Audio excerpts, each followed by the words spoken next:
తెలంగాణ మాజీ CM BRS అధినేత కేసీఆర్ కీలక వ్యాఖ్యలు చేశారు. త్వరలో ఏపీలో జరగబోయే ఎన్నికల్లో తిరిగి జగనే సీఎం అవుతారని ఆయన వ్యాఖ్యానించారు.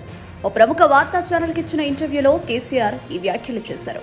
ఈ సందర్భంగా ఆయన తెలంగాణ రాష్ట్రంలో జరిగిన ఎన్నికల్లో ఎందుకు ఓడిపోయామో అనే దానిపై వివరణ ఇచ్చారు. కాంగ్రెస్ అడ్డగోలు హామీలిచ్చి అధికారంలోకి వచ్చిందని, ప్రజలు మోసపోయి కాంగ్రెస్ పార్టీని గెలిపించారని కేసీఆర్ పేర్కొన్నారు. కాంగ్రెస్ పాలనలో అన్ని వర్గాలు ఇబ్బందులు పడుతున్నాయన్నారు. ఇక కూతురు ఎమ్మెల్సీ కవిత అరెస్టుపై కూడా కేసీఆర్ స్పందించారు. ఢిల్లీ లిక్కర్ స్కామ్ కేసులో అనవసరంగా అమాయకులను శిక్షిస్తున్నారని కేసీఆర్ మండిపడ్డారు. ఢిల్లీ లిక్కర్ స్కామ్ అంతా బోగస్ అని, ఇదంతా కూడా ప్రధాని మోదీ సృష్టినని కేసీఆర్ అన్నారు.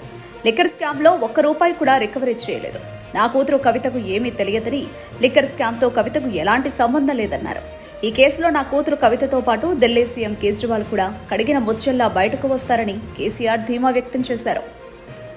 ఓటుకు నోటు కేసులో పట్టించినందుకే రేవంత్ రెడ్డి నాపై కక్ష పెంచుకున్నారని కేసీఆర్ ఆరోపించారు. రాష్ట్రంలో ఎప్పుడు ఎన్నికలు జరిగినా మళ్లీ తమ పార్టీని అధికారంలోకి వస్తుందని, తాను మరోసారి సీఎంగా పనిచేస్తానని కేసీఆర్ పేర్కొన్నారు. ఇక ఇదే సమయంలో ఏపీ రాజకీయాలపై కూడా ఆయన ఈ సందర్భంగా స్పందించారు. ఏపీలో రాజకీయ పార్టీలన్నీ కూడా జగన్ను ఓడించాలని ప్రయత్నిస్తున్నాయని, మీ అంచనా ప్రకారం ఏపీలో ఎవరు విజయం సాధిస్తారని యాంకర్ అడిగిన ప్రశ్నకు కేసీఆర్ సమాధానమిస్తూ, తనకున్న సమాచారం ప్రకారం ఏపీలో తిరిగి జగన్ అధికారం చేపడతారని ఆయన తెలిపారు.